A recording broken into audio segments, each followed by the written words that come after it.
Hei teman-teman, kalian wajib menguasai semua model soal ini ya, karena ini soal asli dari Dinas dan model soal seperti ini yang besok akan keluar di ujian TKA SMP tahun 2026. Maka kalian wajib menguasai. Nah, kali ini kita akan bahas semuanya soal yang ada di sini dengan cara yang mudah. Teman-teman wajib simak sampai akhir. Oke, buat teman-teman yang belum subscribe channel ini, yuk subscribe dulu ya channel EduVi, channel pendidikan yang pastinya bermanfaat.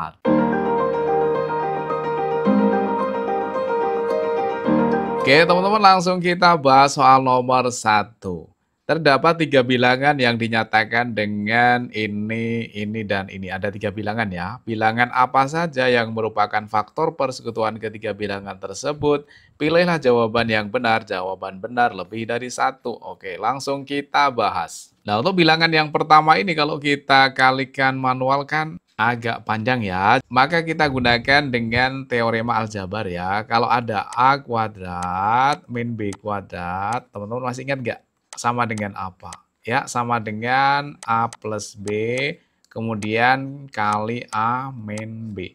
Nah, ini sama halnya dengan A-nya 33, kemudian B-nya 3 ya. Oke, kita gunakan sifat aljabar ini. A-nya ini kita ganti 33 ya, jadi 33, kemudian A plus B, B-nya kan 3, berarti 33 tambah 3, dikali dengan 33 dikurangi dengan 3. Ya, ini kita pakai sifat aljabar.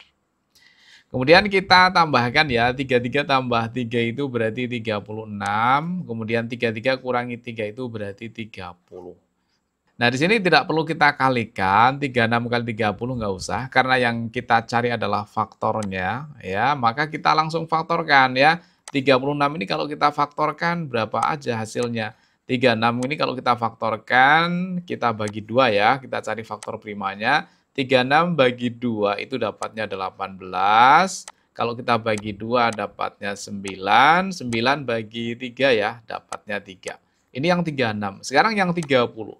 Nah, yang 30 ini kan dikalikan ya nanti ya, teman-teman. 30 ini kalau kita bagi 2 dapatnya 15, kemudian 15 kita bagi 3 dapatnya 5. Nah, di sini faktornya adalah 2 pangkat berapa? 1, 2, 3 ya. 2-nya ada 3 berarti 2 pangkat 3 kali 3-nya ada berapa? 1, 2, 3. Oke, berarti 3 pangkat 3. Kemudian yang belum berapa? Yang belum adalah 5 ya. Jadi faktor dari 33 kuadrat dikurangi 3 kuadrat itu adalah yang ini ya. Ini bilangan yang pertama. Oke, sekarang kita cari bilangan yang kedua. 8 kuadrat ditambah dengan 296 ya. Berarti samaannya dengan 296 kemudian ditambah dengan 8 kuadrat itu 64 ya, 64. Kalau kita jumlahkan berapa nih? 6 tambah 4 berarti 10, nyimpan 1 berarti 16, nyimpan 1, 3. Oke, 360 ya. Jadi bilangan kedua adalah 360, kita faktorkan, bagi 2 dapat 180, bagi 2 dapat 90, bagi 2 dapat 45, bagi 2 nggak bisa ya, bagi 3 bisa ya, bagi 3 dapat 15, bagi 3 dapat 5. Jadi faktornya adalah 2-nya ada 1, 2, 3. Berarti faktornya adalah 2 pangkat 3 kali 3 pangkat berapa? 1, 2. Berarti 3 pangkat 2 kemudian kali 5. Nah, ini adalah faktor dari bilangan yang kedua. Sekarang kita cari faktor dari bilangan yang ketiga. 36 kali 35. Caranya kayak tadi aja ya. Nggak perlu kita kalikan 36 kali 35 dulu, nggak usah. Langsung kita faktorkan masing-masing ya. Jadi di sini ada 36, kita faktorkan sendiri. 36 kalau kita bagi 2 dapatnya 18, kemudian dibagi 2 dapat 9, bagi 3 dapat 3. Ini yang 36. Sekarang yang 35 ya. Ini kali ya, kali 35. 35 kalau bagi 5 itu dapatnya 7. Udah selesai ya. Jadi di sini faktornya adalah 2 pangkat, 2-nya ada 2 ya, berarti 2 pangkat 2 kali 3-nya ada 2, berarti 3 pangkat 2 kali 5 kali 7. Oke, sekarang yang ditanyakan adalah bilangan apa saja yang merupakan faktor persekutuan ketiga bilangan tersebut. Oke, ini kata kuncinya adalah faktor persekutuan ya. Jadi faktor persekutuan itu mudahnya adalah faktor yang ada di ketiga-tiganya ya. Nah, sekarang kita cek. Di sini ada 7 ya. Oke, 7 kan? Nah, di sini ada 7. Betul? Ya, ada 7. Kemudian di sini ada 7 enggak? Di bilangan yang pertama ini enggak ada 7, bilangan kedua ini juga enggak ada 7. Berarti 7 itu enggak ada di ketiga-tiganya. Berarti kalau ada 7 berarti jelas salah kan? Oke, kalau gitu berarti kan jawabannya ini sama ini. Oke, coba kita cek ya. Karena jawabannya lebih dari 1 kan? Oke, sekarang kita cek ya. Coba kita cek 5. 5 ada nggak di bilangan yang ketiga? Ada, di bilangan yang pertama ada, di bilangan yang kedua juga ada kan? Berarti kan 5-nya masuk ya kan? Kemudian 3 pangkat 2. 3 pangkat 2 di bilangan ketiga ada. Di sini 3 pangkat 3. 3 pangkat 3 itu di dalamnya juga ada 3 pangkat 2. Ya, 3 pangkat 2 kali 3 itu kan 3 pangkat 3 ya kan? Berarti 3 pangkat 2-nya ada. Kemudian di sini 3 pangkat 2-nya ada. Berarti 3 pangkat 2 juga masuk ya kan? Nah, sekarang 2 pangkat 2. 2 pangkat 2 ada di bilangan ketiga. Nah, di sini juga ada 2 pangkat 2. Kemudian biar jadi 2 pangkat 3 di sini adalah 2. Ya kan? Maka 2 pangkat 2 itu ada di sini dan di sini juga ada 2 pangkat 2, di sini 2 ya. 2 pangkat 3 itu berarti 2 pangkat 2 kali 2. Pangkat 1 itu nanti nilainya adalah 2 pangkat 3. Jadinya 2 pangkat 2 juga ada di ketiga-tiganya. Nah, sekarang 2. 2 itu ada di sini ya, karena 2 pangkat 2 itu kan artinya 2 kali 2. 2-nya ada, kemudian di sini 2-nya ada, di sini 2-nya ada ya kan? Berarti masuk juga kan? Kalau gitu benar ya, jawabannya adalah yang ini. Oke, sekarang kita bahas soal nomor 2. Harga setengah kilogram cabai rawit pada hari ini adalah 35.000.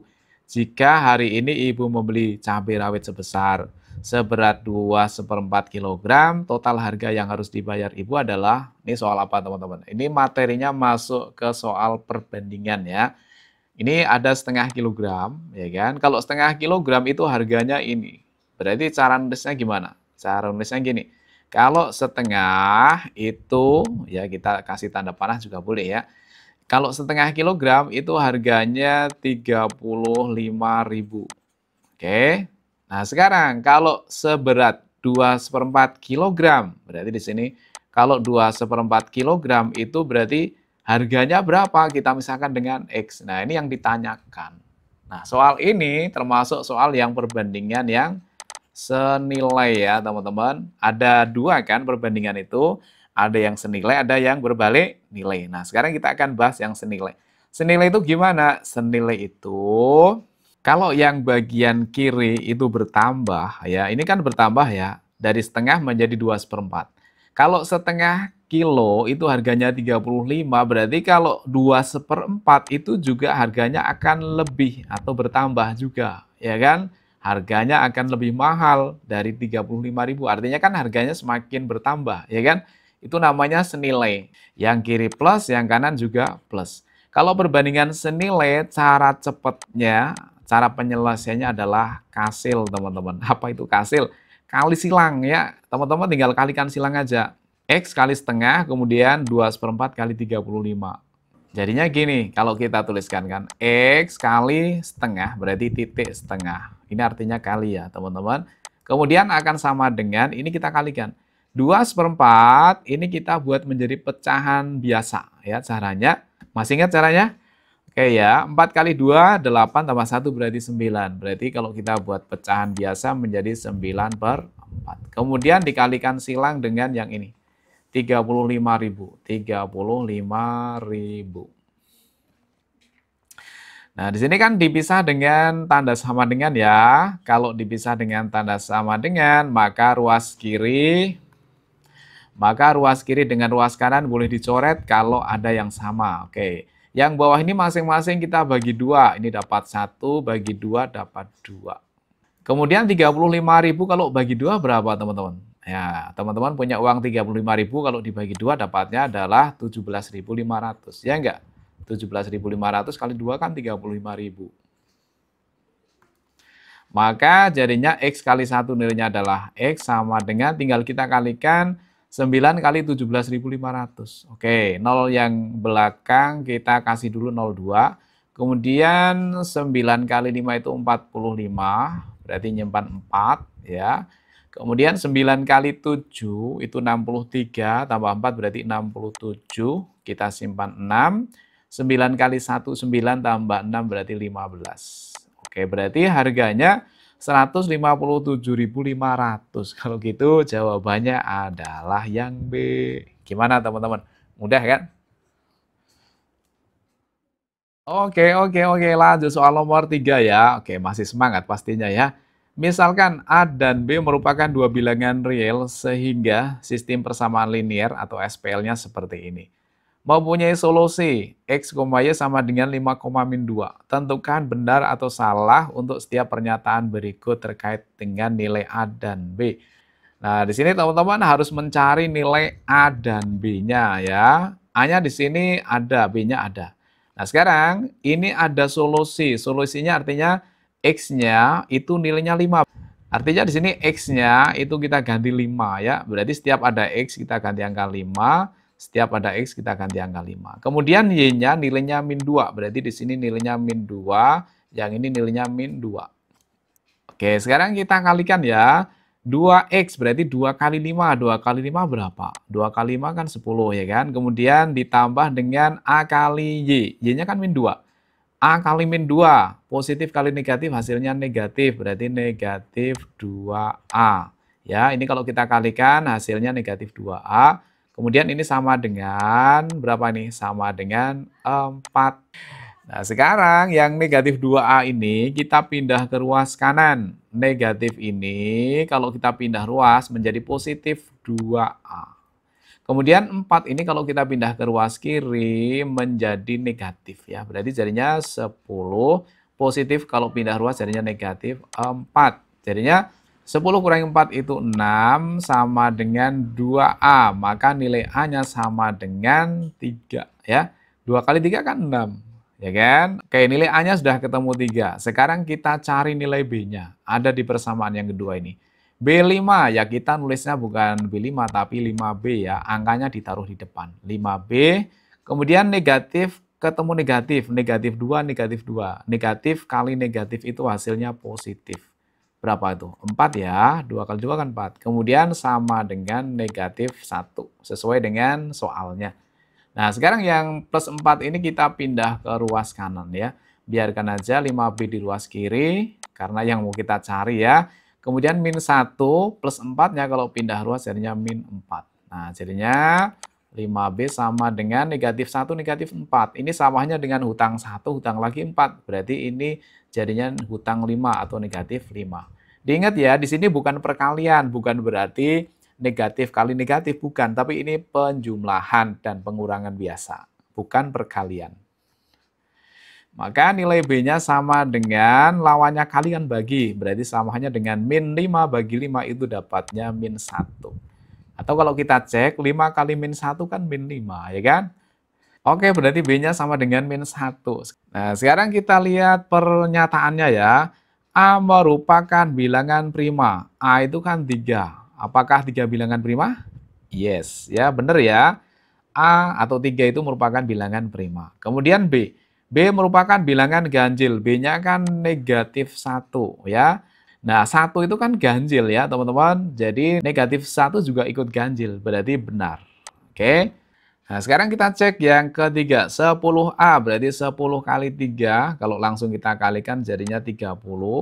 Kemudian B, kemudian min 1. B-nya kan diganti min 1 nih. Sama dengan 30 kali 1 kan 29. Nah, di sini katanya 31. Berarti salah dong. Oke, kalau gitu jawabannya adalah benar-benar salah. Oke, sekarang kita masuk soal nomor 4. Di sini ada keterangan, ada pengantarnya. Ini real dalam kehidupan nyata seperti ini. Kemudian kita disuruh mencari apa ini? Sudut-sudutnya kan? Oke, yang pengantar ini kita hilangkan, langsung fokus ke yang ditanyakan ya. Oke, langsung ke bagian intinya aja ya. Diketahui garis L1, L1 itu berarti yang biru ini, sejajar dengan L2. Oke, sejajar. Kemudian L3 sejajar dengan L4, yang merah ini sejajar. Jika besar sudut A 50 derajat, yang A itu berarti ini ya, ini adalah 50 derajat. Oke, 50 derajat. Kemudian tentukan benar atau salah untuk setiap pernyataan berikut. Besar sudut D 50, D itu berarti yang ini ya. Oke, kalau sudut A itu 50, itu berarti besarnya sama dengan sudut yang ini. Ya, sudut yang ini besarnya juga 50. Karena sudut bertolak belakang itu besarnya sama. Nah, karena L1 dan L2 sejajar dan L3 sama L4 sejajar, maka sudut D itu sama dengan sudut yang ini, teman-teman. Berarti sudut D-nya juga 50 derajat. Maka untuk yang pernyataan pertama ini benar ya, 50 derajat. Kemudian pernyataan yang kedua. Besar sudut C dapat ditentukan dengan menggunakan aturan sudut berpelurus yaitu sebesar 50 derajat. Benar enggak yang ini 50 derajat? Salah kan? Ini kan sudut tumpul berarti harusnya lebih dari 50 derajat. Coba kalau hitung berapa nih? Oke, yang D itu sudutnya 50 berarti yang ini juga sudutnya 50 derajat. Kalau berpelurus berarti kita lanjutkan sampai sini sehingga ini menjadi sudut yang lurus ya kan? Sudut berpelurus itu nilainya 180 derajat. Ya enggak? Nah, supaya jadi 180, C-nya ini berapa? Berapa tambah 50, 180. Berarti C-nya ini harusnya adalah 130 derajat. Kalau 130 tambah 50 kan 180, ya kan? Oke, berarti jawaban nomor 2 ini kalau dikatakan 50 ya salah, ya kan? Oke, sekarang kita cek pernyataan yang ketiga. Sudut B dan E sama besar yaitu 130 derajat. B-nya yang ini, kemudian E-nya yang ini. Benar ya, ini sama, benar. Kemudian 130 derajat, benar juga ya. Ini 130 derajat. 130 tambah 50 kan jadinya lurus, 180. Oke, jadinya yang pernyataan ketiga adalah benar. Jadi jawabannya adalah benar, salah, benar. Oke, teman. Oke, lanjut soal nomor 5. Wah, ini soal yang ngeri-ngeri sedap ya, soal HOTS. Ini butuh penalaran yang tingkat tinggi. Yuk, teman-teman harus konsentrasi ya. Pak Doni mempunyai rumah dengan tampak samping kanan sebagai berikut. Pak Doni ingin mengecat dinding samping kanan rumah tersebut. Terdapat 4 merek cat di pasaran yang dapat digunakan Pak Doni seperti ditunjukkan pada tabel berikut. Pak Doni ingin membeli cat dengan merek yang sama supaya sisa cat yang dibeli paling sedikit, cat merek apakah yang sebaiknya dipilih? Oke lah, kalau gitu sekarang kita cari luasan dulu yang mau dicat ya, berarti luasnya itu sama dengan berapa? Luas yang pertama kita hitung yang ini dulu ya, ini kita anggap sebagai luas yang pertama ya. Kemudian ini luas yang kedua, ini luas yang ketiga. Yang pertama kan bentuknya persegi panjang ya. Berarti rumusnya adalah panjang kali lebar, yaitu 4 kali 2 nilainya 8, kemudian ditambah dengan luas yang kedua. Luas yang kedua juga rumusnya panjang kali lebar. Oke, kalau dari ujung ini ya, dari ujung ini sampai ujung sini itu panjangnya 10, kemudian yang di sininya 4, berarti yang di sini adalah nilainya 6 ya. Berarti panjangnya yang ini 6. Ya berarti 6. Kemudian panjang yang ini, ya kan? Panjang yang ini tuh berarti samanya dengan 4 tambah 2, yaitu 6 juga, ya. Berarti luasnya adalah 6 kali 6, itu 36. Sekarang kita cari luas yang ketiga. Luas yang ketiga kan bentuknya segitiga ya, teman-teman. Segitiga itu rumusnya adalah setengah kali alas kali tinggi. Setengah kali alas. Alasnya di sini panjangnya 6, ya kan? 6, kemudian kali tinggi. Tingginya berapa? Kalau di sini 6, kemudian dari ujung atas sampai bawah itu 10, berarti 10 kurangi 6, berarti tingginya 4 ya, berarti 4. Yang ini bisa kita coret-coret, dapat 3 ya. Nilainya sama dengan berapa? 8 tambah 36 itu 44, kemudian ditambah 3 kali 4 itu 12. Maka luas seluruhnya adalah 56. Nah, luasnya adalah 56 meter persegi. Nah, sekarang kita akan cek yang pertama ya. Di sini untuk memilek 1 kilogramnya itu dapat mengecat 7 meter persegi. Dalam 1 kilogram dapat mengecat 7 meter persegi. Kemudian kemasan yang tersedia di toko yaitu 5 kilograman dan 10 kilograman ya. Oke, sekarang kita cek ya. Berarti caranya ya kita tulis 56 ya. 56 kemudian dibagi dengan ini, dibagi dengan 7. 56 bagi 7 itu berarti dapat 8. Ya, berarti artinya kalau menggunakan cat Momilex itu butuh 8 kilogram cat. Ya, 8 kilogram cat. Nah, yang tersedia itu ada 5 kilogram sama 10 kilogram. Kalau kita beli dua yang 5 kilogram, nilainya jadinya 10 kilogram. Kalau pakai yang 10 kilogram ya beli satu aja tapi yang 10 kilogram. Berarti di sini hanya tersedia yang 10 kilogram ya, yang 10 kilogram. Padahal di sini 8 kilogram, berarti sisanya ya di sini sisa. Oke, di sini sisa ya, berarti sisanya adalah 10 kurangi 8 yaitu sisanya 2 kilogram. Ini untuk yang Momilex. Oke, sekarang kita cek yang Jasun. Berapa kilogram sisanya? Oke, sekarang kita lihat ya 56, kemudian dibagi dengan berapa di sini 8 sama dengan 7, ya 7 kilogram. Nah, di sini butuh 7 kilogram. Nah, 7 kilogram itu kalau kita pakai yang 10, ini kan sisanya nanti terlalu banyak ya, berarti tidak mungkin kita pakai yang 10 kilogram. Maka kita pakai yang 2 kilogram ini. Nah, biar mencukupi berarti butuh berapa kilograman? Ya, berarti samanya dengan dikali 4 ya.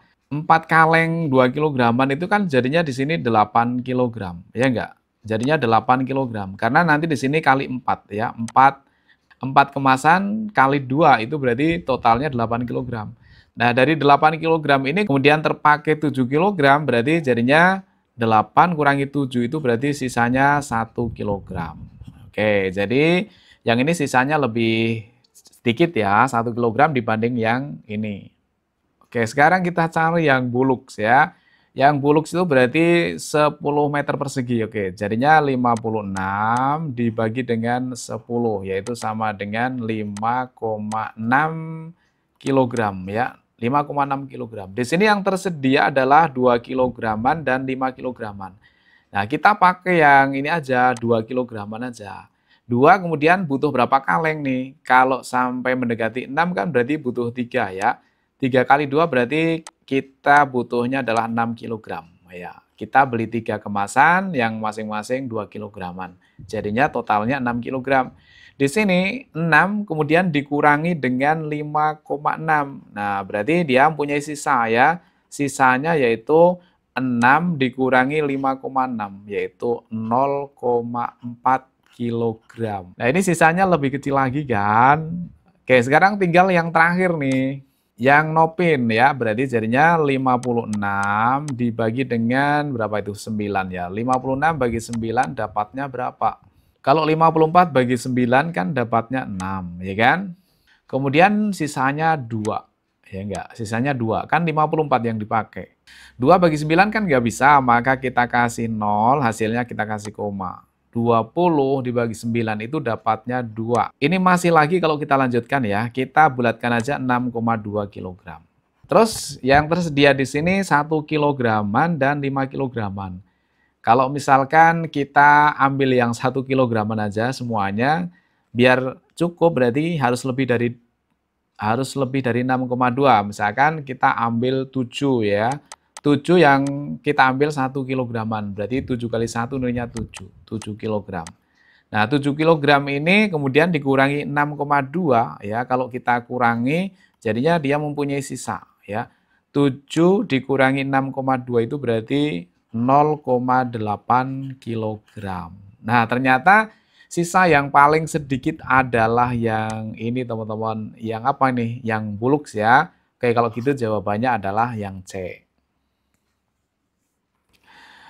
Oke, lanjut soal yang terakhir nih. Wah, ngeri lagi nih soalnya. Soalnya HOTS ya, Higher Order Thinking Skill. Ini penalarannya benar-benar tingkat tinggi. Dan kalian harus sabar ya. Berdasarkan data, diketahui bahwa rata-rata berat satu butir telur kecil 45 gram. Satu telur sedang 55 gram, dan satu telur besar 65 gram. Seorang karyawan toko bahan pangan sedang mengemas setiap 10 butir telur ke dalam satu kemasan dengan ketentuan bahwa rata-rata berat per telur dalam setiap kemasan tersebut adalah 55 gram. Jika dalam satu kemasan sudah berisi satu telur besar, 5 telur sedang dan 2 telur kecil, maka 2 telur tambahan yang harus dipilih supaya tetap memenuhi aturan pengemasan adalah, ini soal statistika ya teman-teman, tapi dalam bentuk soal cerita kayak gini ya, dalam kehidupan nyata ini bisa terjadi. Yuk, gini caranya ya. Berarti kita gunakan rumus rata-rata ya. Teman-teman masih ingat ya rumus rata-rata? Di sini yang harus ada itu sudah berisi 1 telur besar. Telur besar itu kan 65 gram ya, berarti samanya dengan 1 kali 65. Kemudian ditambah dengan yang 5 telur sedang, berarti jadinya 5 kali yang sedang itu 55 gram ya, berarti 5 kali 55, kemudian ditambah dengan yang kecil ya, 2 telur kecil, berarti 2 kali yang kecil itu 45, berarti 2 kali 45. Ini telurnya baru 1 tambah 5 itu 6 tambah 2 itu 8. Padahal kan di sini 10 butir telur kan, berarti masih kurang 2. Berarti ditambah dengan 2 butir telur lagi. Nah, misalkan yang 2 butir telur ini kita misalkan dengan A ya. Nah, A-nya ini berapa? Biar nanti rata-ratanya itu menjadi 55 gram. Ya, di sini rata-ratanya 55 gram. Kemudian rata-rata itu kan dibagi dengan banyaknya data ya, atau di sini banyaknya telur ya. Telurnya kan di sini 10 ya kan. Berarti samanya dengan dibagi 10, atau kalau kita langsung kalikan silang 10-nya kita taruh di sini aja ya. Per 10, kemudian kalau kita kalikan silang dengan 55 kan jadinya sama dengan kali 10 ya. Oke, sekarang kita hitung yang ini tetap 65, kemudian yang ini 55 kali 5, 5 kali 5 25, nyimpen 2, 5 kali 5 25 tambah 2 berarti 27, kemudian yang ini kalau kita kalikan 90, kemudian ditambah dengan A, sama dengan 550. Yang ini kalau kita jumlahkan, kita hitung satuannya ya, 5 tambah 5, 10 tambah 0 ya, berarti 10 ya. Nyimpen 1 di puluhannya, 1 tambah 9, 10 tambah 7, 17. 17 tambah 6, 23. 3-nya kita tulis, 2-nya kita simpen di ratusannya. 2 tambah 2, 4. Kemudian ini ditambah A sama dengan 550. Maka nilai A-nya sama dengan 550 kurangi 430 ya. 550 dikurangi 430. Berarti sama dengan 021. Berarti 2 telur ini nilainya harus 120 ya. Oke, biar 120 mana yang kita pakai? Coba kalau yang A ya kita cek. Berarti kita harus ngecek satu-satu ya. Ini sama hanya dengan 4 soal nih ya kan? Kan harus ngecek semua. 2 telur sedang berarti 2 kali sedang. Sedang itu kan nilainya 55 ya, 55. Berarti kalau kita kalikan 2 kali 55 itu 110. Yang dibutuhkan 120 berarti yang ini salah ya kan. Oke, sekarang kita cek yang B. 2 telur besar berarti 2 kali 65 itu nilainya 130. Oh, tidak sama berarti salah. Sekarang yang C. 1 telur besar kan nilainya 65 gram. Kemudian ditambah dengan 1 telur kecil, kecilnya adalah 45. Kalau kita jumlahkan, nilainya 110. Salah, berarti kalau gitu jawabannya yang D. Coba kita cek ya. 1 telur besar yaitu 65 ditambah dengan 1 telur sedang. Sedangnya adalah 55 sama dengan 5 tambah 5, 10, nyimpen 1, 6 tambah 6, 12. Nah, ternyata sama ya. Jadi, yang bisa kita gunakan adalah 1 telur besar dan 1 telur sedang. Kalau gitu jawabannya adalah yang D ya. Oke teman-teman, soalnya ternyata sulit ya. Nah, buat kalian yang baru pertama kali akan TKA ini gimana perasaannya? Mudah-mudahan dapat nilai yang bagus, kemudian masuk SMA yang dicita-citakan. Amin. Yuk aminkan di kolom komentar ya. Terima kasih, kita ketemu lagi di video selanjutnya.